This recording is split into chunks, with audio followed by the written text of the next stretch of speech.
को लेकर आपने एक अंचल अधिकारी को पत्र लिखा है, तो क्या है पूरा मामला, क्यों आपको लेटर लिखना पड़ा? देखिए, बात ऐसा है कि आ, पिछले जो बीते महीना एक डेटन प्राइवेट लिमिटेड कंपनी है क्रेशर का, उस पर अंचल अधिकारी द्वारा और स्थानीय थाना में उस पर केस हुआ था। और फिर उसका हमको लगता है 10-15 दिन के अंदर पुनः वो क्रेशर चालू हो गया, और वो क्रेशर बृहद रूप से है और बड़ा क्रेशर है। तो मेरा ये सवाल है कि आखिर केस होने के बाद 15 दिन में कौन सा ऐसा काम हो गया कि फिर से चालू हो गया। इससे साफ स्पष्ट होता है कि वहाँ पर अवैध काम हो रहा है और सबके मिलीभगत से हो रहा है। तो हम सीओ साहब से जांच की मांग किए हैं। और दूसरी बात है कि उस क्षेत्र में रेलवे का जो निर्माण कार्य हुआ है, रेलवे लाइन का, रांची से कोडरमा टू रांची का, उस रेलवे लाइन में जो हार्ड रॉक कटिंग किया गया है लगभग 112.85 cubic metre, lakh cubic metre, 112.85 lakh cubic metre hard rock काटा गया है। अभी वहाँ जाकर देखिएगा तो पत्थर नाम मात्र नजर आएगा।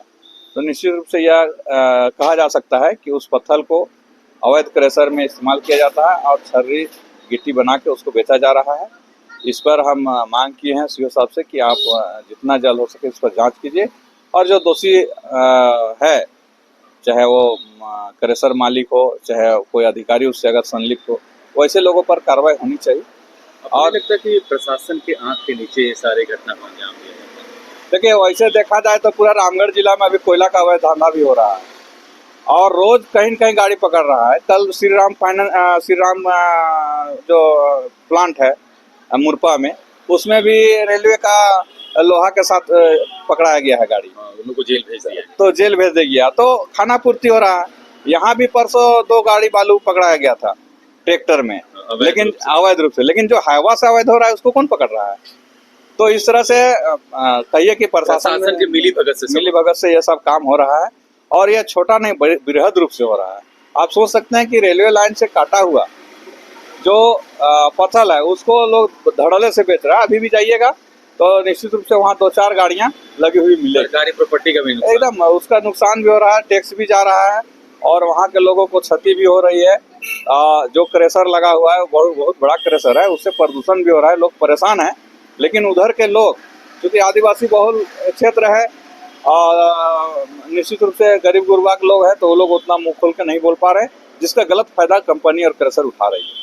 अगर हम ये कहेंगे कि अगर क्रेशर अगर सही मायने में लीगल है तो वहाँ ग्राम सभा करावे, ग्राम सभा करा के पारित करके दिखावे कि ग्राम सभा के माध्यम से हम क्रेशर लगा रहे हैं, तब मानेंगे। अच्छा, वो क्रेशर भी इलीगल तरीके से है? इलीगल है वो तो। कुछ लोग रहते ही है हर जगह पर, दांव पेच करने वाले, कुछ मध्यस्थता करने वाले लोग होते हैं, और वैसे लोग के मध्यस्थता से वहाँ क्रेशर कर लिया गया है। लेकिन वो क्रेशर करने लायक नहीं है। वहाँ नदी का पानी खराब हो रहा है, खेती बाड़ी बगल में हो रहा है, जो लोग जीविकोपार्जन है। वहाँ बगल में सरना स्थल है, धर्म स्थल के बगल में माइनिंग एक्ट में कहा गया है कि धर्म स्थल के बगल में, स्कूल के बगल में, तालाब के बगल में, घनी आबादी के बगल में क्रेशर या माइनिंग नहीं हो सकता है। लेकिन वहाँ जाकर देखिए, सरना स्थल है, बगल में नदी है, खेती बाड़ी है, तालाब है, स्कूल भी है। स्कूल हमको लगता है 1/2 किलोमीटर में स्कूल क्रेशर के बगल में। वहाँ जो प्रदूषण होगा तो निश्चित रूप से बच्चे लोग का स्वास्थ्य में नुकसान पहुँचेगा। ठीक।